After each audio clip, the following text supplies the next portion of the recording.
cordial saludo a los seguidores del pensamiento a la isla.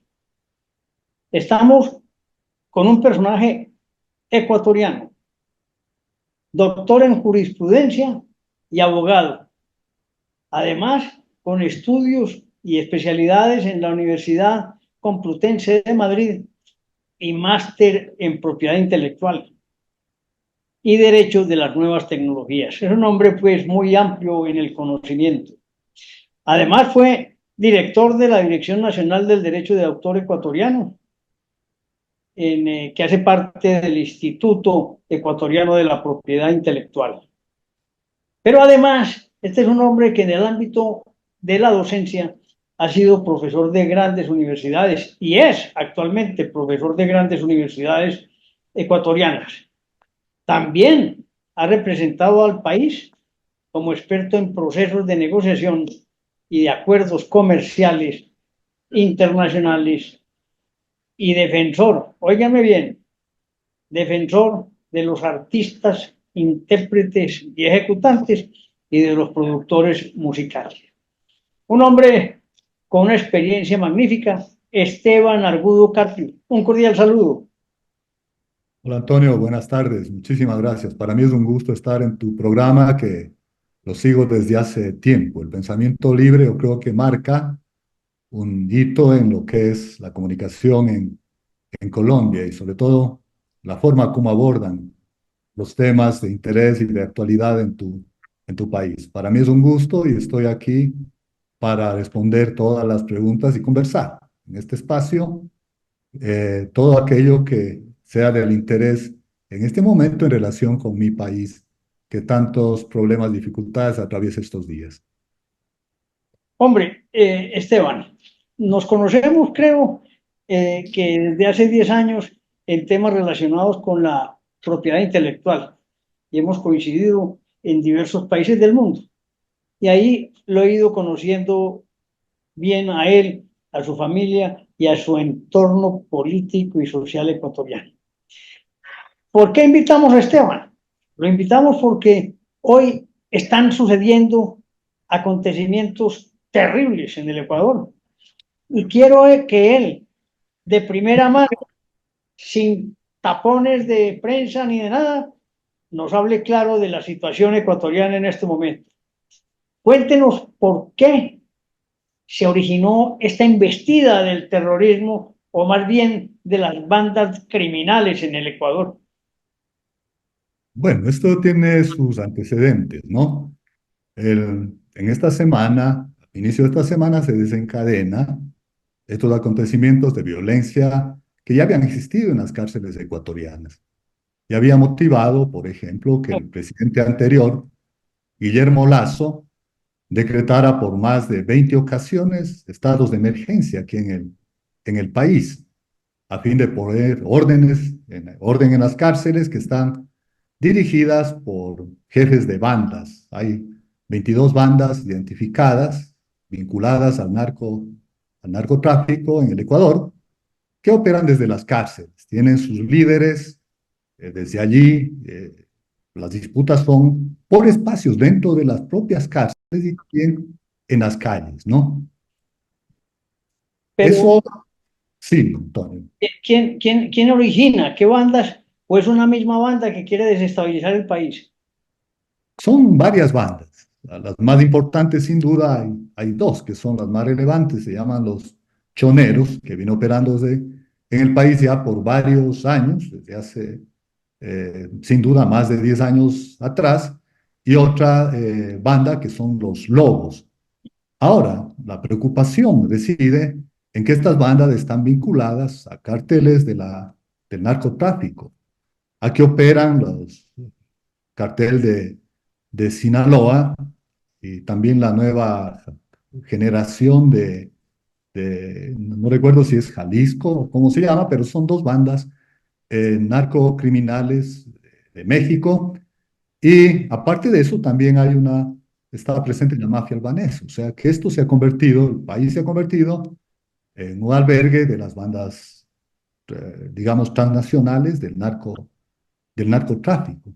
Entonces pelean por espacios de influencia en las calles, por espacios de distribución, que se han centrado básicamente en las ciudades costaneras del Ecuador, como son Guayaquil, la provincia de Manabí o los ríos, y con menos relevancia, pero de igual importancia, aquí en la capital, en Quito y en otros sectores del país, ¿no? Entonces, Podríamos, Esteban, precisar, ¿ellos quieren la toma del poder en Ecuador o simplemente quieren mantener el control de la economía y el poder, pero sin tomarse el gobierno?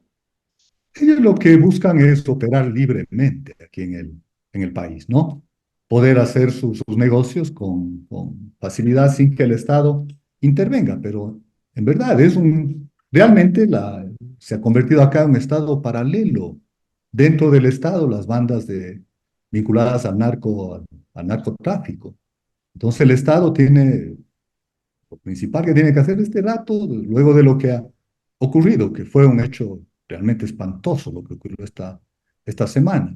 Se inicia por la voluntad política del gobierno de trasladar a uno de los presos más importantes, uno de los narcos más importantes de aquí en el país, de una cárcel a otra en Guayaquil. Este es un líder de la banda Los Choneros, que tiene el alias Fito, que descubren que se había fugado. No se sabe ni siquiera el momento en que se fugó. Esto se descubrió el pasado fin de semana. Con esto, y asociado a que también había sido apresado el cabecilla de la otra gran banda de los Lobos, de apellido Pico, que habiendo sido apresado 2 días después de que se descubre de la desaparición de la cárcel de Fito, también fue trasladado a una de las cárceles de Riobamba por orden de un juez, que es una cárcel que no es de alta seguridad, y este también se fugó. Increíble, entró a la cárcel y se fugó. Todo esto por un calentamiento dentro de las cárceles. Entonces allí se iniciaron movimientos que luego no se quedaron en el espacio, en las paredes de las cárceles, sino que también se trasladaron a las calles de diversas ciudades. Y así asistimos, la comunidad internacional pudo ver que el día en vivo y en directo, como el día martes, por ejemplo, un grupo armado se tomó un canal de televisión mientras estaba haciendo una transmisión en vivo de noticias. Fueron 13 individuos que penetraron, entraron en ese canal y sometieron a los periodistas bajo amenazas.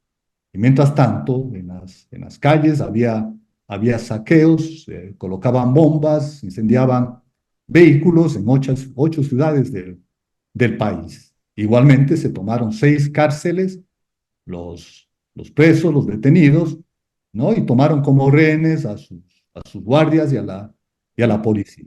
Lo más Hoy, hoy dantesco todavía, hoy todavía no tiene el ejército el control de las cárceles. está trabajando en eso, ¿no? Hay tanto el ejército con el decreto que expidió el presidente de la República el día martes de declarar un conflicto armado interno.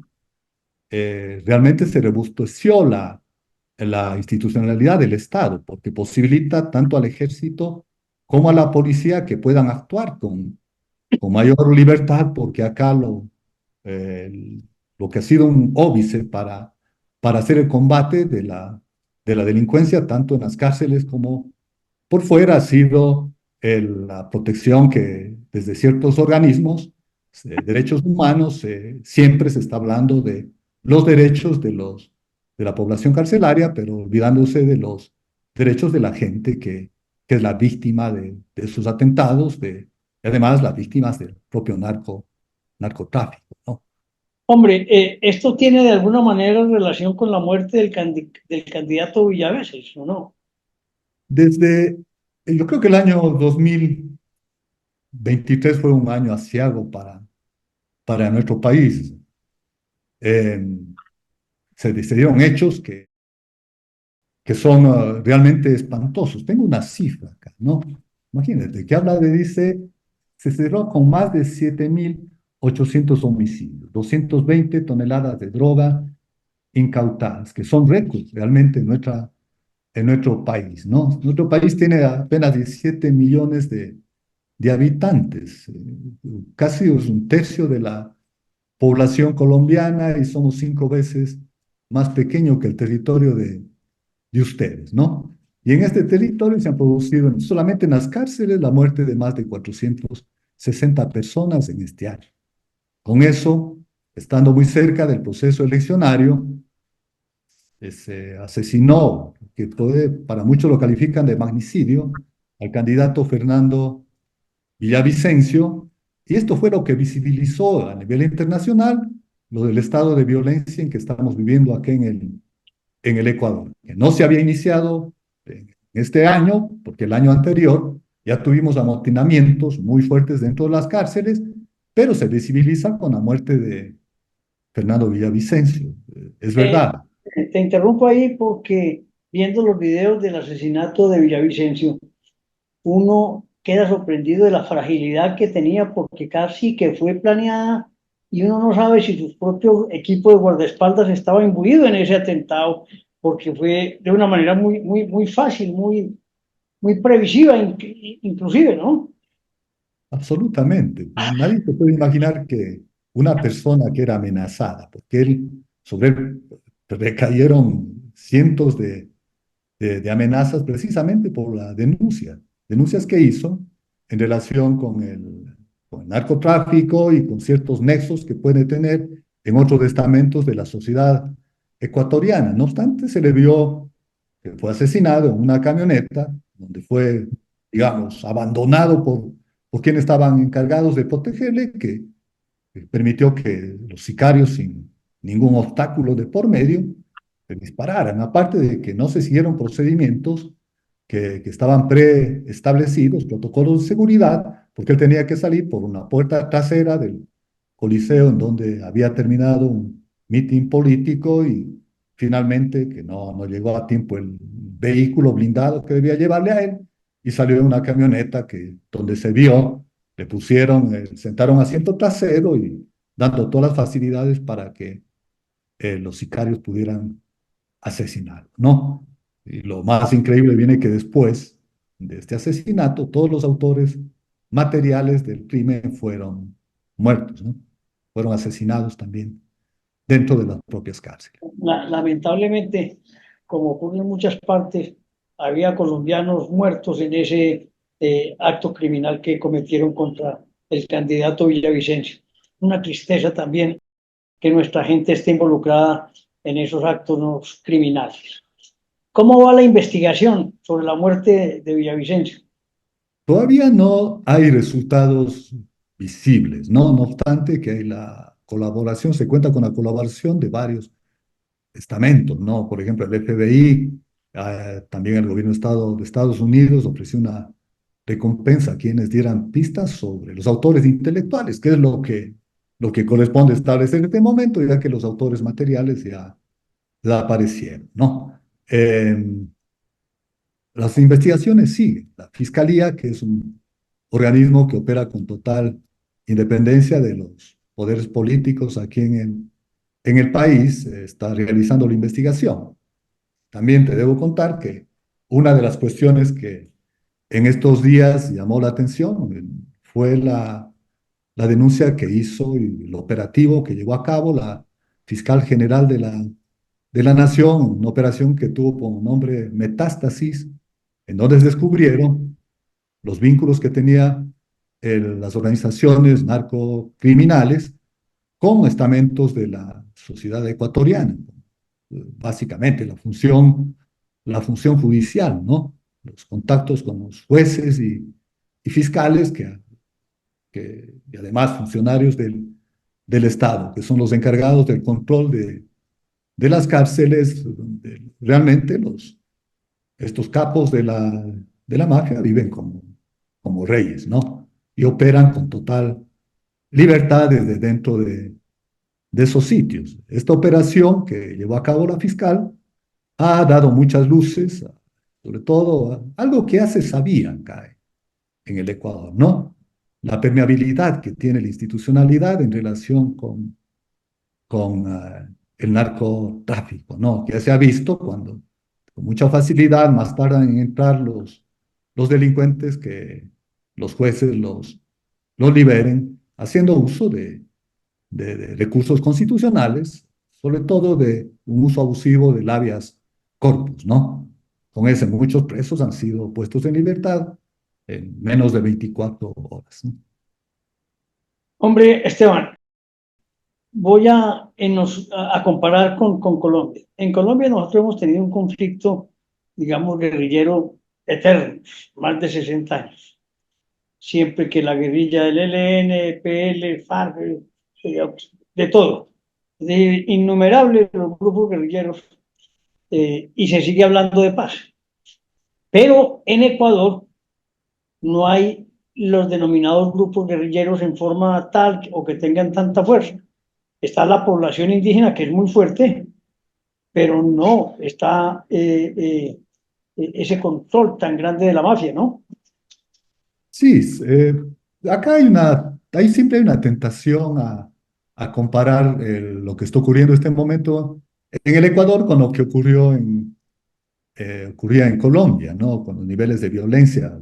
Creo Yo, que allá, no sé, los cárteles me parece que de alguna forma perdieron fuerza, que la actividad puede producir, puede seguir, ¿no? Pero claro, ya, en cambio, acá en el Ecuador hay carteles de la droga que están presentes y lo más preocupante es que no son carteles internacionales, ¿no? Eh, Creo que es Jalisco Nueva Generación y, y- y el que está acá presente junto con otros carteles de la droga de México, ¿no? y los indígenas, ¿qué papel están tomando aquí o están aislados del conflicto? No, ellos no participan de esta situación, ¿no? Siempre los movimientos de ellos son por reivindicaciones de su colectivo, ¿no? Que operan a veces con excesiva violencia o que dentro de esos movimientos que ellos han realizado, que han sido fuertes aquí en el país, se han infiltrado organizaciones políticas que responden a otros intereses que no son los de ellos. Ellos ya llevan más de una década y media de reivindicando sus derechos, y las reivindicaciones de ellos son de otra naturaleza. No, en este ámbito Recuerdo, no pueden. recuerdo que también el año pasado, a mediados del año, hubo un embate grande de los indígenas que pusieron en jaque también a la capital. Sí, ha habido muchos movimientos, ¿no? El más fuerte, sin duda, de estos movimientos fue el del año 2019, cuando estaba en el gobierno Lenin Moreno. Vivimos una semana de terror aquí en el Ecuador. Ahí te cuento una anécdota, Antonio. Yo cuando ocurrieron estos hechos, yo estuve por viajar a una reunión internacional que teníamos con la Filaye en Portugal. Íbamos a Lisboa.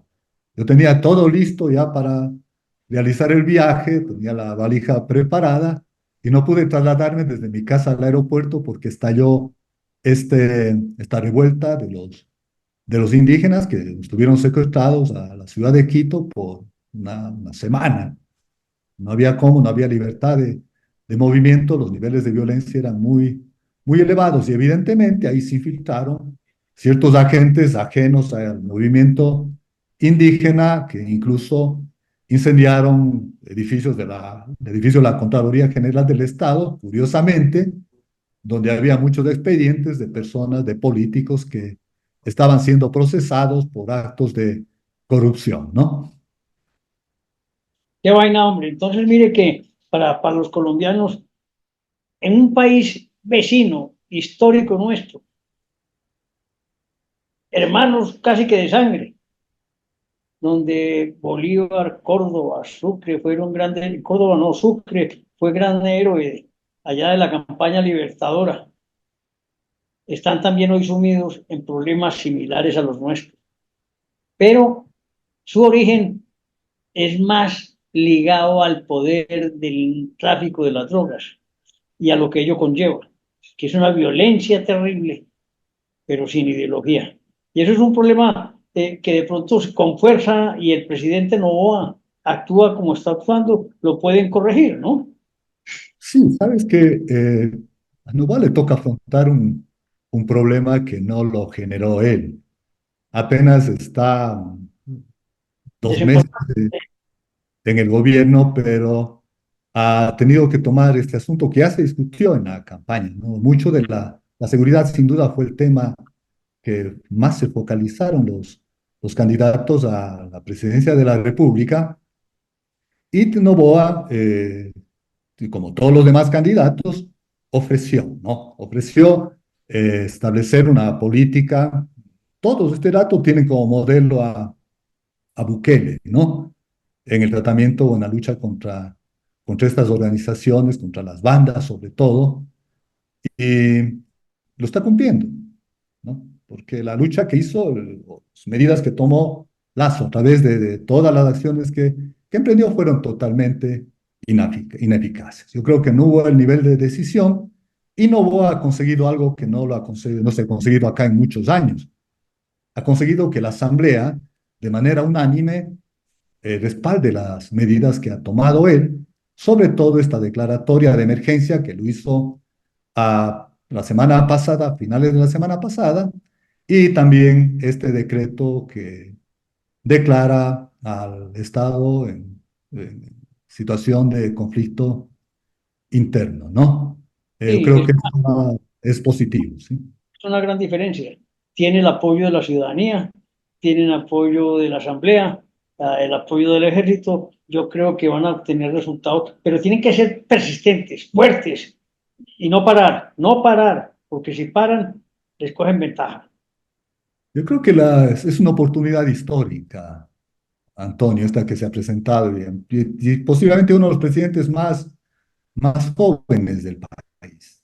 Novoa tiene 34 años. No obstante, no ha sido ajeno a la política, pese a su juventud, porque su padre, quizás el mayor empresario que tiene el Ecuador, Álvaro Novoa, terció muchas veces para la presidencia de la República. En una ocasión estuvo muy cerca de llegar a gobernar, fue vencido por Yamil Mawad, quizás una de las elecciones más polémicas y reñidas que ha existido en el país. Entonces, desde chico, no,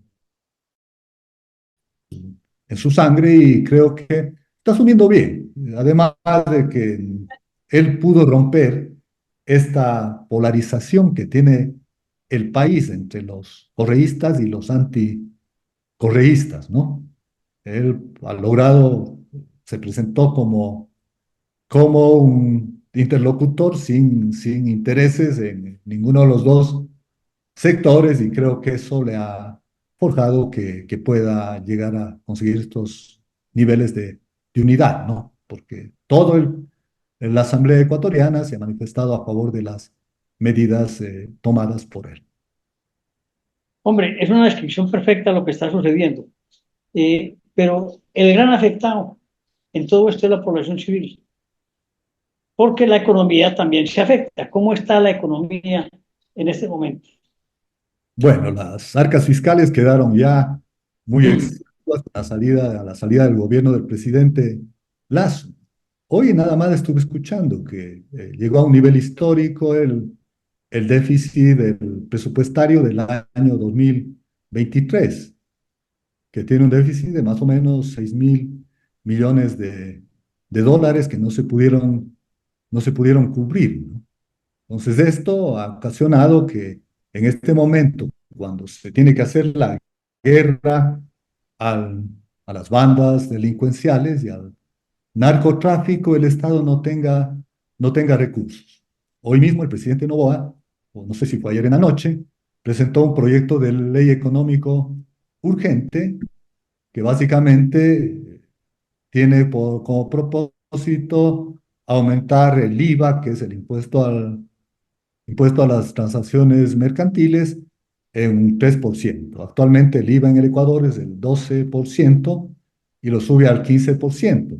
Ese proyecto ya llegó a la Asamblea y no hay un consenso en ese aspecto, porque hay partidos políticos, unos que son contrarios a más impuestos y otros que les piden que se modifique o que que varíe, pero todavía es un poco temprano porque acaba de llegar ese proyecto económico urgente, pero son recursos que el país necesita y que ya, además, es una experiencia cuando hubo el terremoto en el año 2016 aquí en el Ecuador, en la costa, donde también se produjeron pérdidas muy grandes, se recurrió a una medida similar. El gobierno de aquel entonces subió 2 puntos el IVA, me parece que fue por 1 o 2 años, con una temporalidad y permitió eso al país obtener recursos extras que eran Sí. necesarios.